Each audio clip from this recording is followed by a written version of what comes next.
అవమానించిన నోళ్ళే జేజేలు కొట్టేలా ఎదిగిండు.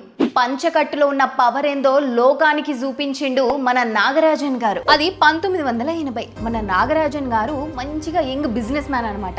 అయితే ఒకసారి పెండ్లి కోసమని చెన్నైకి పోయిర్రు ఫ్రెండ్స్ తో కలిసి. అందరూ సూటు బూట్ వేసుకొని దర్జాగా లోపలికి పోతుంటే మన నాగరాజన్ గారు తెల్ల షర్ట్ తెల్ల పంచ కట్టుకొని పోతుంటే అక్కడున్న వాచ్మెన్ ఆపేసిండు. నీ వేషమేంది, ఇక్కడికి రావడం ఏందని వెటకారంగా మాట్లాడారట. అప్పుడే ఆయన కనిపించింది మన గడ్డ మీద మన సాంప్రదాయాన్ని అవమానించడం ఏంది అని గుండె రగిలిపోయింది ఆయనకి. అక్కడే మొదలైంది అసలు సినిమా. అదే కసితో 1983లో రామ్రాజ్ కాటన్ అనే సామ్రాజ్యానికి పునాది వేసిండు. తిరుపూర్లో ఆకలితో అలమటిస్తున్న నేతన్నల కళ్ళల్లో నీళ్లు చూసిండు.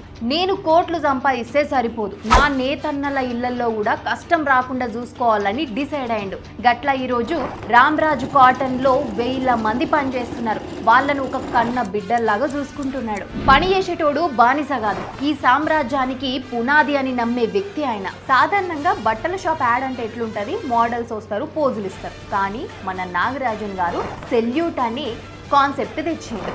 అంటే పంచగట్టుకున్నోళ్ళకి సెల్యూట్ కొట్టాలి, గట్లనే గౌరవించాలనే మెసేజ్ ఇచ్చిండు. యువతకు పంచ కట్టుకోవడం రాదు, ఒకవేళ కట్టుకున్నా ఊడిపోతుందన్న భయమే ఎక్కువగా ఉంటుంది. అయితే గా భయాన్నే పోగొట్టడానికి స్టిక్కర్ పంచలను ప్రమోట్ చేసిండు.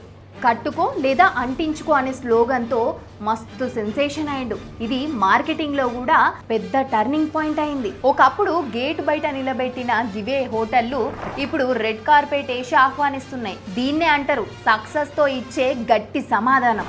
గుర్తుంచుకోరి, బట్టలు చూసి మనిషిని తక్కువ అంచనేస్తే గిట్లా చరిత్ర తిరగరాసేటోళ్ళు పుట్టుకొస్తారని. ఎట్లా అనిపించింది స్టోరీ?